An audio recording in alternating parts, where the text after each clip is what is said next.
Welcome, everyone, to Rutgers at the voice of college football. This is Adam Lamparello here with my fantastic co host, Gabriel Pickup.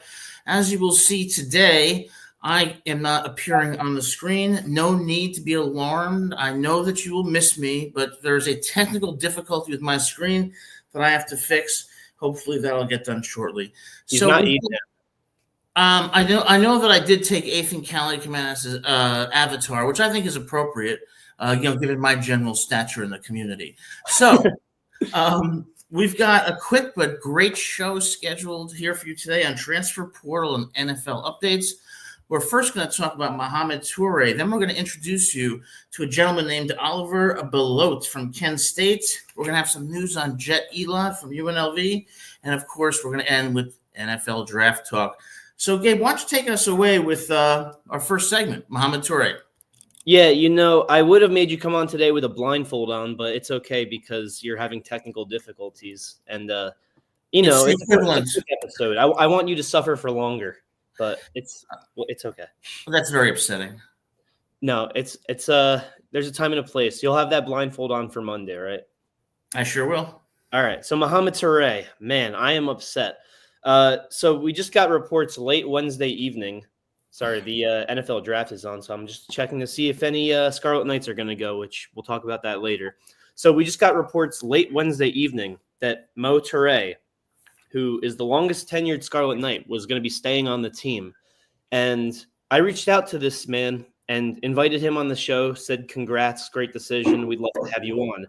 And now I think I know why he declined my invitation on the show, because just last night, hours before the deadline, this man entered the transfer portal. Yay. Longest Scarlet Knight. Could have easily been captain of the team. Man, let me say this. People will have some hard feelings about this. I definitely do. It kind of bums my morning out a little bit. And both fans and players on the team and staff will have hard feelings about this because this move is the polar opposite of Coach Shiano's culture. If you were going to leave Toure, Mr. Mo Toure, if you were going to leave, you should have thought long and hard as a player of your caliber and done so in the winter or in the spring, but given at least a longer notice than 2 hours before the portal closes. Yeah, Gabe, that's well said. And, with regard to Mohamed Toure, I'll say two things. Number one, you said that he turned down your request for an interview probably because he was transferring.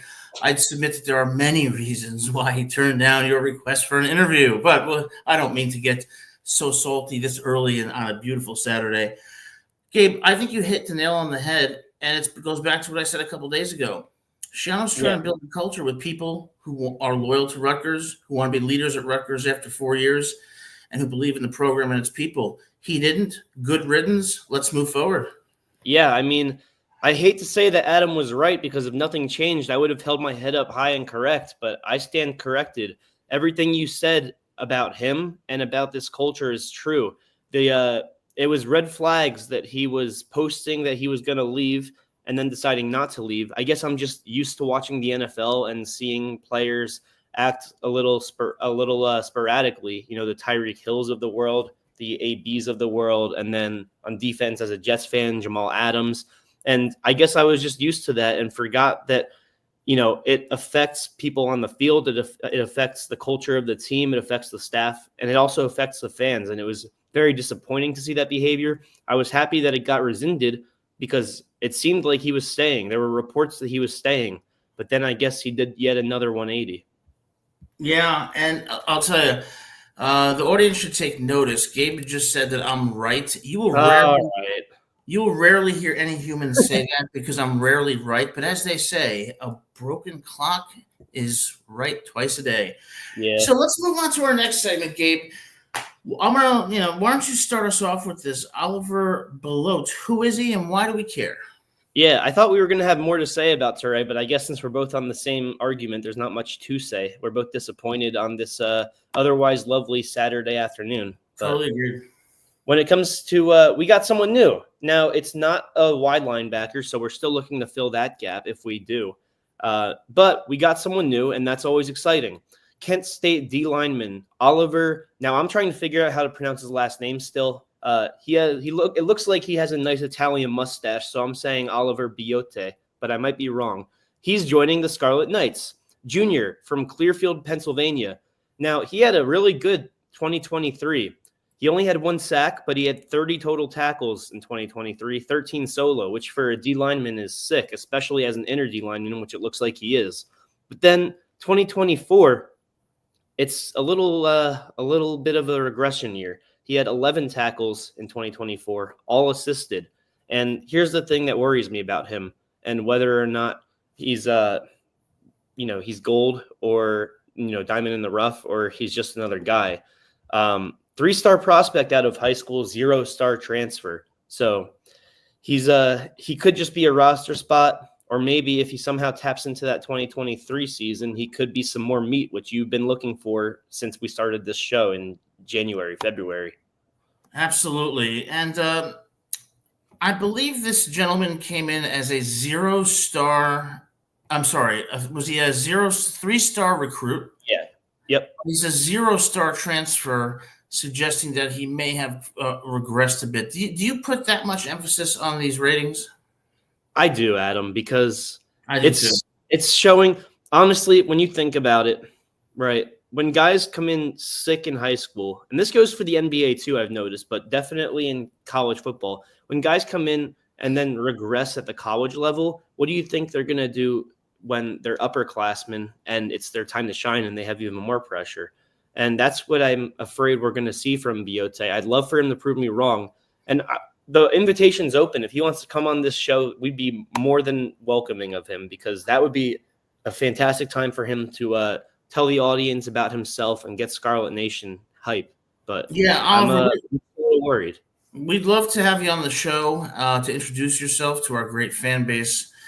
And here's the thing, Gabe. I agree. I do look at the rankings and how many stars they have, but Shiano must have seen something to want to go to Kent State, the great state of Ohio, and bring him here. And hopefully that judgment turns out to be something that adds value to the program. Yeah, now, I think he can. And then if he comes on, Oliver, if you come on, you can tell us how to spell your last name. How to pronounce it, too. The benefit for you, if you come on, is that I will actually be on camera. And you know what? You'll have some Italian heritage right beside you. Absolutely. We can eat linguine and clam sauce together and lament the decline of the mafia. I'm more of a pizza guy myself, but pizza's good, especially with pepperoni. Oh yeah, definitely. Well, why don't we turn to our third segment here? I always love thinking about Las Vegas. It reminds me of the glorious days of me playing the slots at Caesars and Bellagio and losing all my money. I'm getting deja vu here. Yeah. So we got Jet Elad, transfer from UNLV, going to fortify that Rutgers secondary.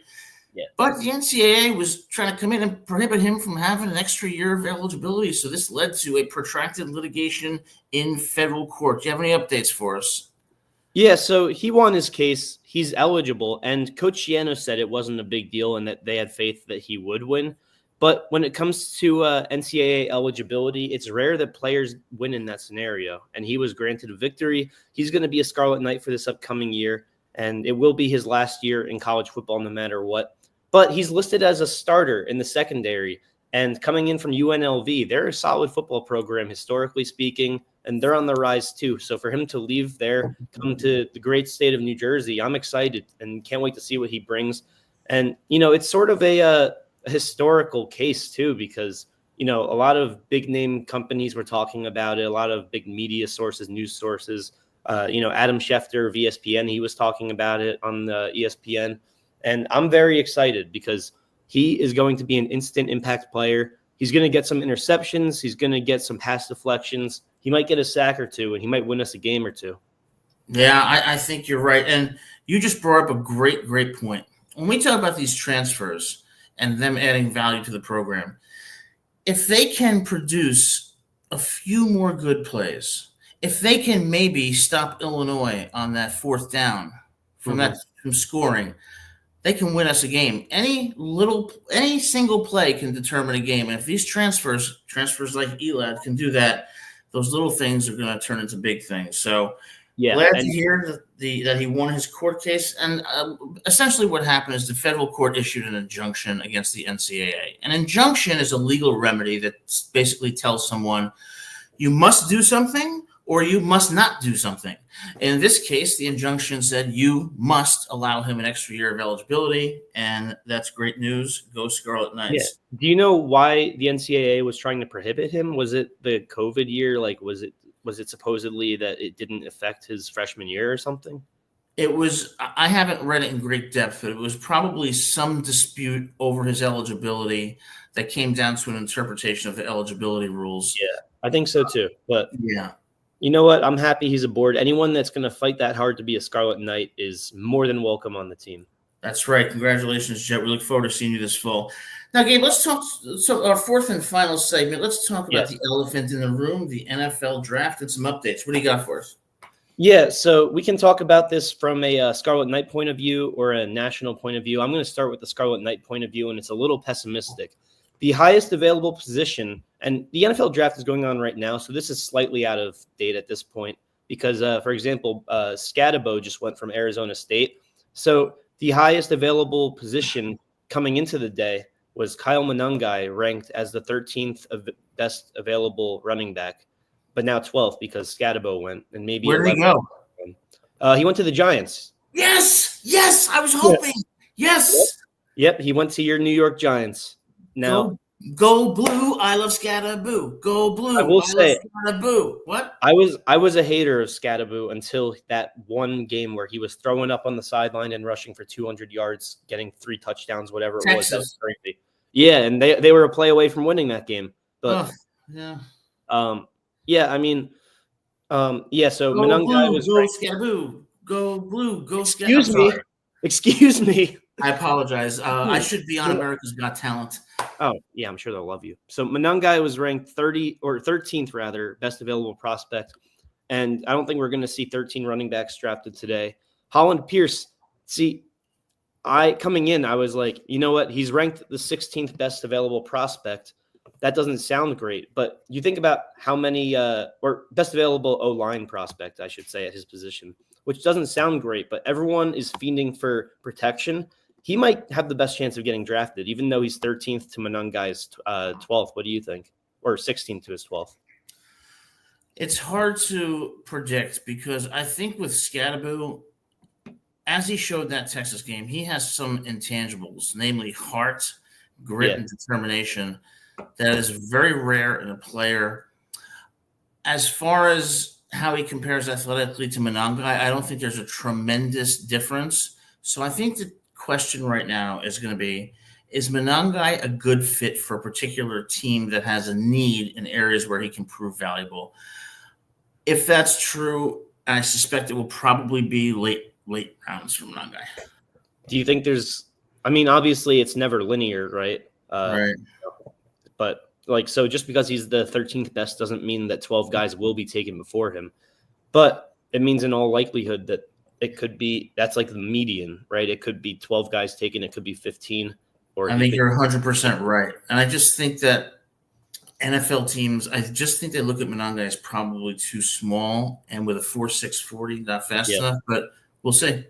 Yeah, it's just a shame that that's what it comes down to. And then lastly, and I believe Holland Pierce he has the best chance of getting drafted in my opinion. But then there's also Robert Longerbeam, ranked as the 18th best available secondary option. So do you think he has any chance? It's a little steep for the third day. I think he's going to be an undrafted free agent, and whether he gets a shot with a team, I'm not sure. But no, I don't think he gets drafted. I mean, it's just a shame, right? That when you look at Scarlet Knight Nation, we had Bo Melton get drafted second round last year, and this year, not only might we not see anyone get drafted, we might not see anyone play a game in the NFL. Yeah, it's disappointed, but not entirely unexpected, and it kind of reflects how the NFL GMs view these players, which is kind of like how universities view applicants to their programs. They look so much at SAT and GPA, but they don't look at the intangibles that a player like Scattaboo can bring, and I think that that's what leads to players who otherwise might be deserving being left out. Yeah, so I'm unfortunately confident that we will not see a Scarlet Knight shaking hands with the commissioner, and it's a shame. I honestly, back to your point, do you think it reflects how NFL teams see this program? No, I don't think it reflects how they see the program, because I think they're going to take a player that they believe will provide value no matter where that player is from. I think it reflects their evaluation of the individual player. Uh, yeah, I mean, and as we're speaking, this is crazy too. I mean, Shador Sanders still on the board day 3 as we're speaking. You cannot have a show without talking about Shador, and the story about Shador is not dissimilar to the story about Mohamed Toure. All about me, all about putting that sign legendary up in whatever room he was staying in before the draft. Arrogance, a lack of humility, didn't perform well in interviews. He needed to do the most simple thing the right way. Show you're a teammate, you have humility, you want to learn, you want to win. Yeah. Instead, he went in there like a Ryan Leaf or a Johnny Manziel. And I think what the NFL has learned from Manziel and Leaf and others like that, they've learned their lesson, and Shador is paying the price for it. Yeah, I mean, look, I didn't think he was going to be a first-round pick, and that was bold because I said that 2 months ago. You were right. He was projected in the top 2, right behind Ward.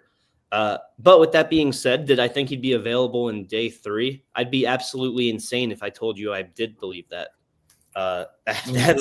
That's a ridiculous development. And, you know, as a Jets fan, I would never have wanted him in the first round, second round, or third round, fourth round even. But as we're approaching day 3, I mean, what's stopping teams from saying, you know, it's a high risk, high reward situation? You don't see it many situations in the third day where there's even a high reward instance. Yeah. So with someone like Shador, you make a good point, who has, he's very talented, projected to go first round.